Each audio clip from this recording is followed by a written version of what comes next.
Hello everyone. In this video, I will be talking about the globalization of the modern world, as well as the importance of the seas and oceans in modern geopolitics. In this video, I will not be focusing on what geopolitics is. All you need to know is that geopolitics is not the same as international relations. In this video, I want to focus on globalization and the so-called Pax Americana. The overall basis for this video is this map right here. It was created by an Italian journal of geopolitics called Limes, and in my opinion it perfectly shows the way the Pentagon sees the world.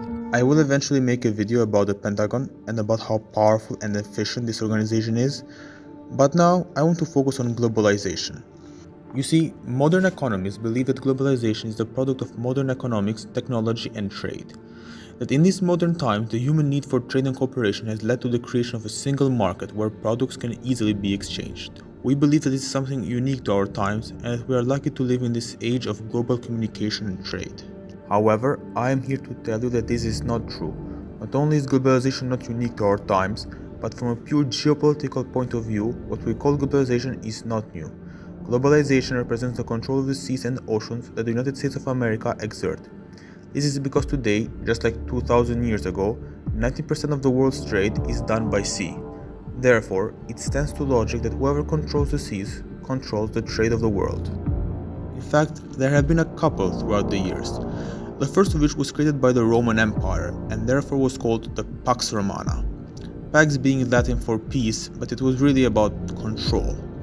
Once the Roman Empire defeated the Carthaginians, it was able to exert full control over the seas of the Mediterranean, the Adriatic, the Ionian, the Aegean, etc. From the Strait of Gibraltar to the Dardanelles, the Roman Empire controlled all the choke points of the Mediterranean, and back then, that was enough. That was enough to control all the maritime trade routes in the world. This is what it means to control the seas. Remember, back then, the oceans were considered to be large pits of death due to the fact that the compass did not exist.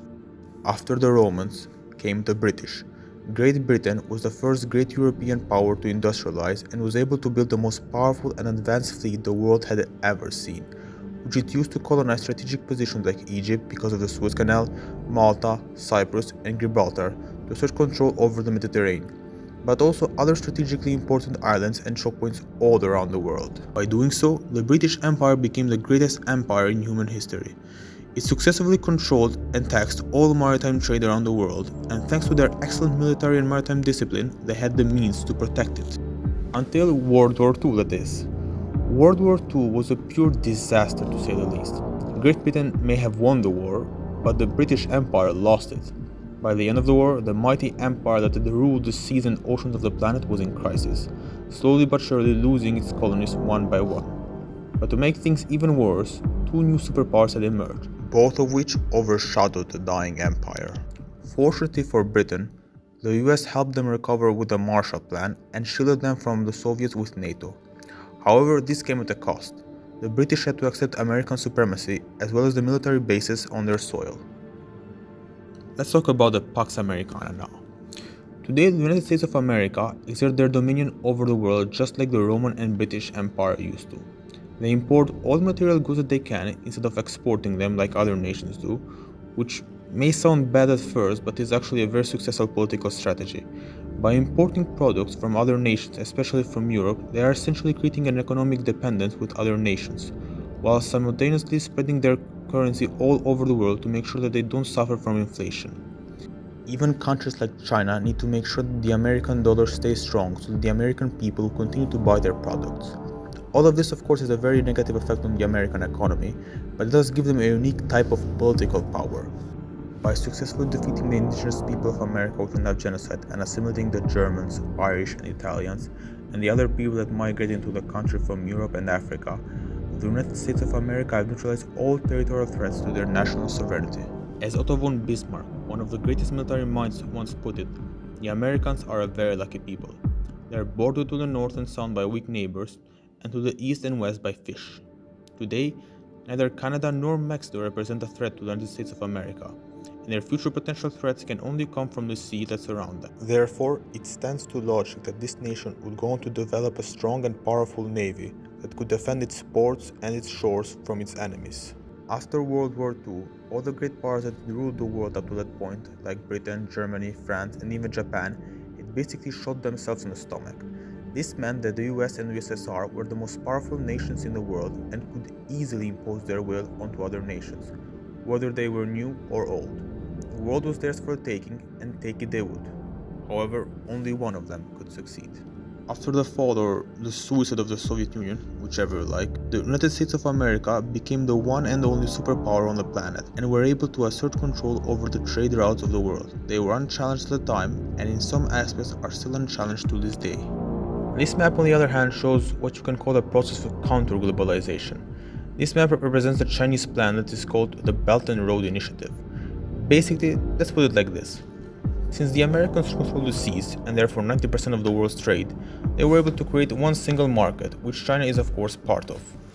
The Chinese are now trying to fight this globalization by creating new trade routes by land, more specifically through the Eurasian countries such as Pakistan, Iran, Turkey, Kazakhstan, and Russia, which will serve as the gateways of Chinese products to Europe.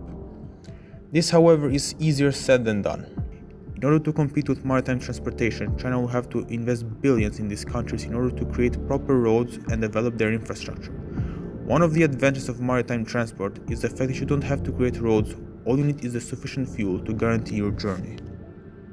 Nonetheless, the Belt and Road Initiative is definitely a very ambitious project that, according to the Chinese government, will be completed by the year 2049.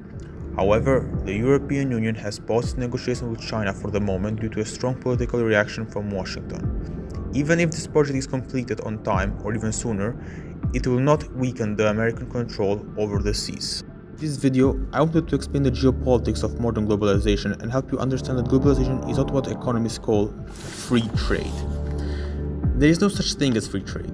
There never has been and never will be. Today, the United States of America have imposed many economic sanctions and trade blocks against several hostile countries like Iran and Russia, and they are threatening to impose even more economic sanctions towards them and other countries like Turkey or Germany.